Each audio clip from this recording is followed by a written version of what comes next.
Olá, senhoras e senhores, sejam bem-vindos ao RT Jus. E aí, como é que vocês estão? Tudo certo? Galera, hoje nós vamos tratar dos destaques do informativo número 1113 do Supremo Tribunal Federal, que foi publicado dia 27 de outubro de 2023. Galera, antes de começarmos, não se esqueça da nossa formalidade, de deixar o like, se inscrever no canal, ativar o sininho para receber as notificações, deixar as 5 estrelas pra gente aí no Spotify, para os algoritmos entenderem que nosso conteúdo é de grande relevância. E se você quiser ter acesso aos PDFs deste informativo no nosso formato, clique para entrar no nosso segundo grupo de WhatsApp. E também, se você quiser ser um apoiador do canal, tá o formato aí na descrição do vídeo. Vamos lá? Direito constitucional. É inconstitucional, por violar a garantia de tratamento igualitário a todos os cidadãos brasileiros, que veda a criação de distinções ou preferências entre si. Artigo 19, inciso 3 da Constituição Federal. Lei estadual que assegura, de forma infundada e ou desproporcional, percentual das vagas oferecidas para a universidade pública local a candidatos que cursaram integralmente o ensino médio em instituições públicas ou privadas da mesma unidade federativa. Recurso extraordinário número 614.873 do Amazonas, julgado em 19 de outubro de 2023. Galera, a gente vai colocar o inteiro teor aqui. Quem não quiser, dá uma passada para frente. Na espécie, a lei estadual impugnada destinou 80% das vagas aos candidatos que se enquadrassem na situação acima, de modo que a reserva de apenas 20% para aqueles que concluíram o ensino médio ou equivalente em ente federativo diverso, restringe excessivamente o acesso de outras pessoas e, consequentemente, reduz a diversidade entre os alunos. Nesse contexto, em que pese a nobre possibilidade de se corrigirem distorções socioeconômicas, como ocorre com a implementação da política de reserva de vagas, cotas, para alunos egressos de escolas localizadas no próprio Estado, não pode o ente federativo criar discriminações regionais infundadas e desproporcionais com a finalidade de favorecer apenas os residentes em determinada região. Com base nesse e em outros entendimentos, o plenário, por unanimidade, tem preliminar suscitada por questão de ordem, cancelou o tema número 474 da repercussão geral e, no mérito, por maioria, negou provimento ao recurso extraordinário para julgar inconstitucional a lei número 2.894 de 2004 do Estado do Amazonas. Direito constitucional. É constitucional lei estadual que garante a precedência da remoção sobre a promoção por antiguidade na carreira da magistratura local. A DEI número 6.609 de Minas Gerais, julgada em 19 de outubro de 2023. Inteiro teor, galera. Com o advento da emenda constitucional número 45 de 2004, que acrescentou o inciso 8A ao artigo 93 da Constituição Federal de 1988, a remoção sempre precederá a promoção por antiguidade ou merecimento, seja na carreira da magistratura federal, seja na da estadual. Isso porque essa alteração constitucional impactou nas normas da Lei Complementar número 35 de 1979, Lei Orgânica da Magistratura, a LOMAN, que tratam de promoção e remoção, artigos 80 e 81. A fim de evitar a preterição de magistrado mais antigo, os juízes que se encontram em uma determinada entrância têm prioridade de escolha no preenchimento de vaga existente nessa mesma entrância, por meio de remoção sobre a promoção dos juízes da entrância inferior. Nesse contexto, o critério para aferição de antiguidade é o efetivo exercício no cargo correspondente da magistratura na entrância e não entre todas as entrâncias. Com base nesse entendimento, o plenário, por maioria, julgou improcedente a ação para declarar a constitucionalidade do artigo 178 da Lei Complementar nº 59 de 2001 do Estado de Minas Gerais. Direito administrativo, tese fixada. No caso de necessidade de complementação da indenização, ao final do processo expropriatório, deverá o pagamento ser feito mediante depósito judicial direto se o poder público não estiver em dia com os precatórios. Resumo. Na hipótese em que o ente federativo expropriante estiver em mora com a quitação de seus precatórios, Constituição Federal de 1988, artigo 100. O pagamento da diferença entre o valor das avaliações final e inicial do imóvel desapropriado pelo poder público deve ser feito por meio de depósito judicial direto ao então proprietário, em respeito à natureza prévia da indenização. Processo. Recurso extraordinário número 922.144 de Minas Gerais. Julgado em 19 de outubro de 2023. Tema de repercussão geral número 865. Direito administrativo, direito constitucional. Tese fixada.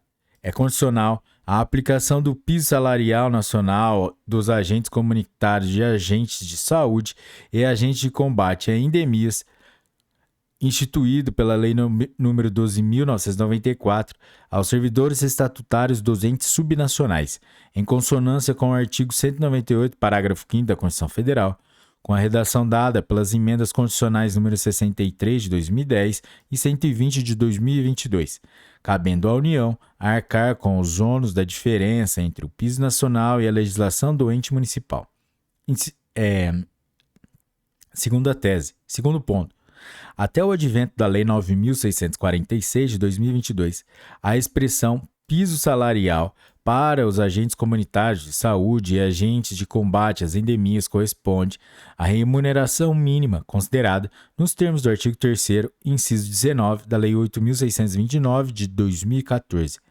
Somente a soma do vencimento do cargo e da gratificação por avanço de competências. Resumo. Os agentes comunitários de saúde e os de combate às endemias dos municípios, estados e do Distrito Federal fazem jus ao piso salarial fixado em lei federal, devendo à União arcar com os ônus da diferença entre o piso nacional previsto pela legislação dos entes subnacionais. Processo. Recurso extraordinário número 1.279.765 da Bahia. Tema 1132 de repercussão geral. Julgado em 19 de outubro de 2023. Direito constitucional. É incompatível com a Constituição Federal de 1988, interpretação que extraia do artigo 20 da Lei 8.935 de 1994 a possibilidade de que prepostos indicados pelo titular de cartório ou mesmo pelos tribunais de justiça possam exercer substituições ininterruptas por períodos superiores a 6 meses, em caso de vacância da serventia. Nessa hipótese, o substituto não concursado se encontra na interinidade do cartório, de modo que haja em nome próprio e por conta própria. A DEI número 1183 do Distrito Federal, julgado em 19 de outubro de 2023. Direito penal. Enunciado fixado. É impositiva a fixação do regime aberto e a substituição da pena privativa de liberdade por restritiva de direitos quando reconhecida a figura do tráfico privilegiado. Artigo 33, parágrafo 4º da Lei 11.343 de 2006. E ausentes vetores negativos na primeira fase da dosimetria. Artigo 59 do Código Penal, observados os requisitos do artigo 33, parágrafo 2º, a linha C e do artigo 44, ambos do Código Penal. Resumo. No caso de condenação pelo crime de tráfico privilegiado, Lei 11.343 de 2006, artigo 33, parágrafo 4º, o magistrado deve fixar o regime aberto para o cumprimento inicial da pena quando inexistirem circunstâncias judiciais desfavoráveis na primeira fase da dosimetria. Artigo 59 do Código Penal. O réu não for reincidente, artigo 33, parágrafo 2º, a linha C do Código Penal, e a pena imposta não superar 4 anos. De igual modo, é obrigatória a substituição da pena privativa de liberdade por restritiva de direitos, quando observados os requisitos legais. Artigo 44 do Código Penal, de 1940. Proposta de súmula vinculante, PSV número 139 do Distrito Federal. Julgada em 19 de outubro de 2023. Galera, a gente vai colocar o inteiro teor aqui também. O referido delito não se harmoniza com a hediondez do tráfico de entorpecentes, Lei 11.343 de 2006, artigo 33, caput e parágrafo 1º, o que reforça ainda mais o constrangimento legal da estipulação de regime inicial de cumprimento de pena mais gravoso, em especial fechado, se ausentes vetores negativos na primeira fase da dosimetria da pena. Ademais, a reincidência do réu desobriga a fixação do regime aberto. Por outro lado, para a conversão da pena privativa de liberdade em restritiva de direitos, o impedimento para a concessão do benefício é mais restrito, ou seja, a pena, se verificada, é reincidência específica. É de extrema importância a edição do verbete vinculante com a finalidade de otimizar os efeitos da jurisprudência do STF, pois vinculará os demais órgãos do Poder Judiciário e promoverá a segurança jurídica, evitando a multiplicação de processos sobre o mesmo tema. Nesse contexto, as reiteradas decisões dessa Corte trazem em sua essência a envergadura constitucional necessária à edição do verbete, relacionada à fundamentação das decisões do artigo 93, inciso 9 da Constituição Federal, e aos postulados da individualização da pena, artigo 5º, inciso 46, princípio da legalidade, artigo 5º, inciso 39 da Constituição Federal, princípio da humanização da pena, artigo 5º, inciso 3 e inciso 42 da Constituição Federal, e o princípio da proporcionalidade, artigo 5º, inciso 54 da Constituição Federal. Com base nesses e outros entendimentos, o plenário, por unanimidade, acolheu a proposta de edição da súmula vinculante número 59. Direito penal, direito processual civil. Não comete o crime de apropriação indébita. Código Penal de 1940, artigo 168, parágrafo 1º, inciso 2, pois ausente é elementar coisa alheia, o sócio administrador, nomeado depositário judicial, que deixa de transferir o montante penhorado do faturamento da empresa para a conta judicial determinada pelo juiz da execução. Habeas corpus número 215.102 do Paraná, julgado em 17 de outubro de 2023. Interteor. Na espécie, a sociedade empresária foi submetida ao processo de execução fiscal e firmou, em audiência, acordo para o pagamento parcelado de valores relativos à penhora sobre seu faturamento bruto, sendo o paciente nomeado depositário fiel. Posteriormente, por descumprir o ajuste, ao não efetuar todos os depósitos, ele foi condenado pelo crime de apropriação indébita. Contudo, a conduta do paciente é atípica, visto tratar-se de apoderamento de coisa própria.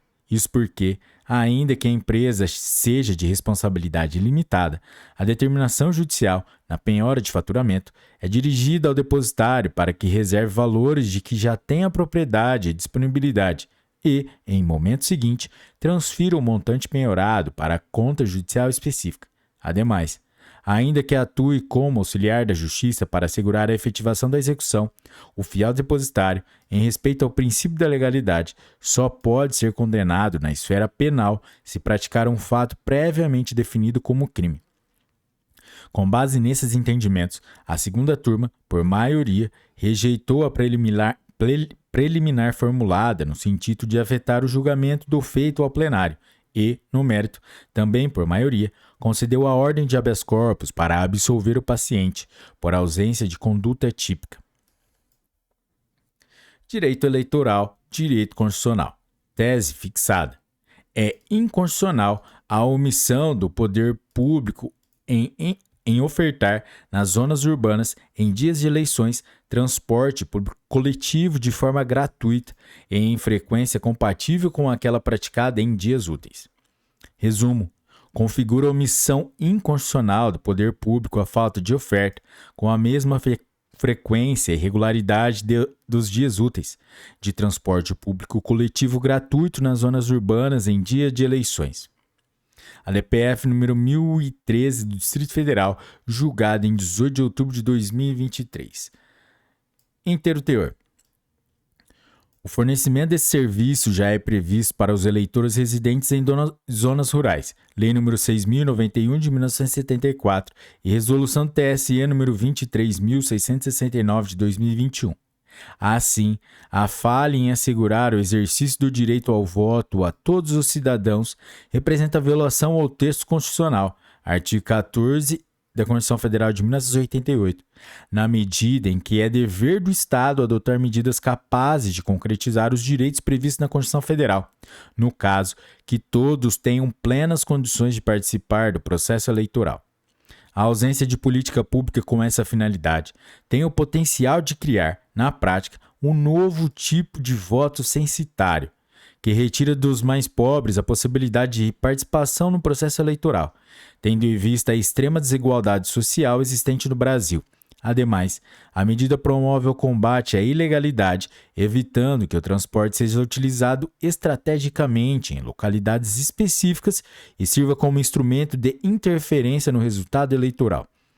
Nesse contexto, a ausência de normatização da matéria compromete a plena efetividade dos direitos políticos, de modo que é legítima a atuação do STF para garantir o cumprimento do texto constitucional e, ao mesmo tempo, reconhecer a preferência do Congresso Nacional em instituir a providência. Com base nesses e outros entendimentos, o plenário, por unanimidade, julgou parcialmente procedente a ação para 1. Confirmar no mérito a medida cautelar concedida. 2. Fazer apelo ao Congresso Nacional para que edite lei regulamentadora da política de gratuidade de transporte público nas zonas urbanas em dias de eleições, com frequência compatível com aquela praticada em dias úteis. E 3.